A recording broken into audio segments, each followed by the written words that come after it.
नमस्कार, प्रादेशिक समाचार के साथ मैं नैन्सी कुमारी। पहले मुख्य समाचार। प्रधानमंत्री नरेंद्र मोदी ने राजस्थान और मध्य प्रदेश दौरे के क्रम में करोड़ों रुपए की कई विकास परियोजनाओं का किया शिलान्यास और उद्घाटन। राष्ट्रपिता महात्मा गांधी की जयंती पर झारखंड समेत देश भर में उन्हें दी गई श्रद्धांजलि। 15वीं राज्य स्तरीय तीरंदाजी प्रतियोगिता में Bokaro Indian round of archery प्रतिस्पर्धा का ओवरऑल चैंपियन, रांची उप विजेता। और रांची समेत राज्य के ज्यादातर इलाकों में आज भी हुई झमाझम बारिश, जनजीवन प्रभावित। 5 अक्टूबर तक ज्यादातर इलाकों में बारिश को लेकर येलो अलर्ट जारी। और अब समाचार विस्तार से। प्रधानमंत्री नरेंद्र मोदी ने आज राजस्थान और मध्य प्रदेश दौरे के क्रम में करोड़ों रुपए की कई विकास परियोजनाओं का शिलान्यास और उद्घाटन किया। श्री मोदी ने ग्वालियर में लगभग 19,260 करोड़ रुपए की कई विकास परियोजनाओं की आधारशिला रखी और लोकार्पण किया। इस दौरान उन्होंने कहा कि भारत को विकसित और समृद्ध राष्ट्र बनाने का दायित्व हम सभी का है। इससे पहले प्रधानमंत्री ने राजस्थान के चित्तौड़गढ़ में लगभग 7,000 करोड़ रुपए की विभिन्न विकास परियोजनाओं को राष्ट्र को समर्पित किया और उनकी आधारशिला रखी। इस मौके पर प्रधानमंत्री ने कहा कि चित्तौड़गढ़ से शुरू की जा रही परियोजनाओं का राजस्थान के बुनियादी ढांचे, कनेक्टिविटी और शिक्षा पर परिवर्तनकारी प्रभाव पड़ेगा और आम लोगों का जीवन और भी सुगम होगा। आयुष्मान भव अभियान के अंतर्गत 50,000 से अधिक लोगों ने अंगदान करने का संकल्प लिया है। राष्ट्रपति द्रौपदी मुर्मू ने पिछले महीने गुजरात के गांधीनगर से इस अभियान की शुरुआत की थी। केंद्रीय स्वास्थ्य और परिवार कल्याण मंत्री मनसुख मांडविया ने एक सोशल मीडिया पोस्ट में लोगों से अंगदान के लिए शपथ लेने का आग्रह किया है। राष्ट्र आज राष्ट्रपिता महात्मा गांधी को उनकी 154वीं जयंती पर श्रद्धांजलि अर्पित कर रहा है। राष्ट्रीय राजधानी दिल्ली में राजघाट स्थित बापू की समाधि पर सर्वधर्म प्रार्थना सभा का आयोजन किया गया। राष्ट्रपति द्रौपदी मुर्मू तथा उपराष्ट्रपति जगदीप धनखड़ और प्रधानमंत्री नरेंद्र मोदी समेत कई राजनेताओं ने आज सुबह राजघाट पर महात्मा गांधी को पुष्पांजलि अर्पित की। देश आज पूर्व प्रधानमंत्री लाल बहादुर शास्त्री को भी उनकी जयंती पर याद कर रहा है। राष्ट्रपति, उपराष्ट्रपति और प्रधानमंत्री समेत कई राजनेताओं ने राष्ट्रीय राजधानी में लाल बहादुर शास्त्री के स्मारक विजय घाट जाकर उन्हें पुष्पांजलि अर्पित की। इधर राज्यपाल सीपी राधाकृष्णन और मुख्यमंत्री हेमंत सोरेन ने रांची के मोरहाबादी स्थित बापू वाटिका में राष्ट्रपिता महात्मा गांधी की प्रतिमा पर माल्यार्पण कर उन्हें श्रद्धा सुमन अर्पित किए। इस मौके पर भजन मंडली के कलाकारों ने बापू के प्रिय भजन और रामधुन प्रस्तुत किए। राष्ट्रपिता महात्मा गांधी की जयंती पर आज आकाशवाणी रांची परिसर स्थित बापू की प्रतिमा पर केंद्र के अधिकारियों और कर्मचारियों ने पुष्पांजलि अर्पित कर श्रद्धांजलि दी। इस अवसर पर केंद्र प्रमुख डीसी हेम्ब्रम और नोडल अधिकारी एपी सिंह समेत बड़ी संख्या में अधिकारी और कर्मचारी उपस्थित थे। राष्ट्रपिता महात्मा गांधी की जयंती पर झारखंड उच्च न्यायालय में आज सफाई कर्मियों को सम्मानित किया गया। उच्च न्यायालय के मुख्य न्यायाधीश संजय कुमार मिश्र, न्यायमूर्ति रत्नाकर भेंगरा एवं न्यायमूर्ति प्रदीप कुमार श्रीवास्तव ने 30 सफाई कर्मियों को प्रशस्ति पत्र एवं उपहार देकर सम्मानित किया। उच्च न्यायालय के इन सफाई कर्मियों ने स्वच्छता ही सेवा पखवाड़ा के दौरान कल आयोजित स्वैच्छिक श्रमदान के तहत हाईकोर्ट परिसर में विशेष सफाई अभियान में योगदान दिया था। पूर्ण स्वच्छता के दृष्टिकोण के साथ आज से सरकारी कार्यालयों में विशेष स्वच्छता अभियान का तीसरा चरण चल रहा है। यह विशेष अभियान इस महीने की 31 तारीख तक जारी रहेगा। यह पिछले 2 वर्षों में चलाए गए विशेष अभियानों की अगली कड़ी है। आकाशवाणी के ताज़ातरीन समाचारों के लिए आप हमारी वेबसाइट newsonair.com पर लॉग ऑन कर सकते हैं।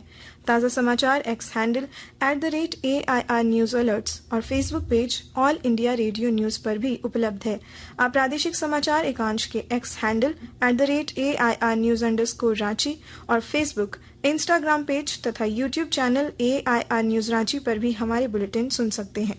प्रादेशिक समाचार आप आकाशवाणी रांची से सुन रहे हैं। शेष समाचार इस विराम के बाद।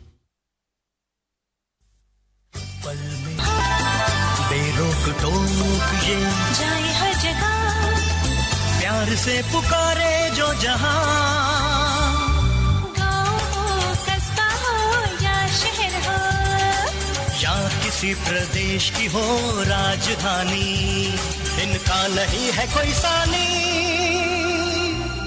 ये है दूरदर्शन, ये है आकाशवाणी। घर घर तक पहुंचाएं आपका विज्ञापन। आकाशवाणी और दूरदर्शन के विभिन्न चैनल देश के किसी भी कोने में विज्ञापन देने के लिए प्रसार भारती के मार्केटिंग प्रभाग से संपर्क कीजिए। प्रादेशिक समाचार में आपका फिर स्वागत है। पश्चिमी सिंहभूम के उपायुक्त अनन्य मित्तल ने स्वच्छ भारत मिशन ग्रामीण के अधीन गोवर्धन योजना अंतर्गत आज चाईबासा में गोबर गैस प्लांट का लोकार्पण किया। पेयजल एवं स्वच्छता विभाग की योजना को चाईबासा गौशाला परिसर में स्थापित किया गया है। इस मौके पर उपायुक्त ने बताया कि गोबर गैस प्लांट से लाभुकों को हर महीने 500 से 1000 रुपए की बचत होगी। पिछले 3-4 दिनों से कोडरमा जिले में लगातार हो रही बारिश से जहां आम जनजीवन प्रभावित हुआ, वहीं लापरवाही और देखरेख के अभाव में पिपरा डी स्टेशन पर उतारी गई गेहूं की बोरियां पानी में भीग गई। इस मामले को लेकर विधायक डॉक्टर नीरा यादव ने सरकार पर निशाना साधा है। उन्होंने कहा कि यह बात सिर्फ गेहूं तक ही सीमित नहीं है, बल्कि मिड डे मील और स्कूली बच्चियों को बांटे जाने वाले साइकिल में भी सरकार इसी तरह की लापरवाही बरत रही है। उन्होंने इस मामले में दोषियों पर कार्रवाई की मांग की है। प्रधानमंत्री नरेंद्र मोदी की पहल पर जामताड़ा जिले की प्रत्येक पंचायतों में शिविर लगाकर ग्रामीणों को आयुष्मान कार्ड के लिए पंजीकृत किया जा रहा है। इस दौरान आयुष्मान कार्ड से चिकित्सा के साथ साथ विभिन्न विकास एवं जन कल्याणकारी योजनाओं की जानकारी देकर उसका लाभ लेने के लिए ग्रामीणों को जागरूक एवं प्रेरित किया गया। पश्चिमी सिंहभूम जिले में ग्राम सभाओं को मजबूत करने की दिशा में विशेष अभियान चलाया जा रहा है। विस्तृत ब्यौरे के साथ हमारे संवाददाता। पश्चिमी सिंहभूम जिले में ग्राम सभाओं को मजबूत करने की दिशा में विशेष अभियान चलाया जा रहा है। इसके तहत आज से सभी प्रखंडों में ग्राम सभाओं की बैठकें तय की गई हैं। जिला प्रशासन ने इसके लिए एक कैलेंडर भी जारी किया है। इससे पूर्व जिला स्तरीय कार्यशालाओं का आयोजन भी किया गया था, जिसमें पारंपरिक स्वशासन व्यवस्था से जुड़े मानकी मुंडाओं, पंचायत प्रतिनिधियों और प्रशासनिक अधिकारियों को ग्राम सभाओं के गठन और उनके संचालन संबंधी मामलों की जानकारी दी गई थी और ग्राम सभा की महत्ता के बारे में अवगत कराया गया था। इस अभियान के दौरान ग्राम सभाओं द्वारा प्राथमिकता के आधार पर योजनाओं का चयन किया जाएगा। दिलीप बैनर्जी, आकाशवाणी समाचार, चाईबासा। हजारीबाग में आयोजित 15वीं राज्य स्तरीय तीरंदाजी प्रतियोगिता के इंडियन राउंड में बोकारो ने ओवरऑल चैंपियन का खिताब अपने नाम किया। बोकारो ने 12 गोल्ड, 4 सिल्वर और 5 ब्रॉन्ज मेडल के साथ पहला स्थान हासिल किया। वहीं रांची ने 7 गोल्ड, 9 सिल्वर और 6 ब्रॉन्ज मेडल लाकर दूसरा स्थान प्राप्त किया, जबकि सरायकेला खरसावां 5 गोल्ड, 6 सिल्वर और 3 ब्रॉन्ज मेडल के साथ तीसरे स्थान पर रहा। इधर जोन्हा की लक्ष्मी कुमारी ने 5 गोल्ड, 5 सिल्वर और 1 ब्रॉन्ज मेडल के साथ सब जूनियर और मिनी के व्यक्तिगत स्पर्धा में ओवरऑल चैंपियन का खिताब अपने नाम किया। प्रतियोगिता में राज्य भर के करीब 450 तीरंदाजों ने भाग लिया। राजधानी रांची समेत राज्य के कई इलाकों में आज भी झमाझम बारिश हुई। पिछले 3 दिनों में हुई मूसलाधार बारिश से जनजीवन प्रभावित हुआ है। राज्य की कई नदियों का जल स्तर बढ़ गया है।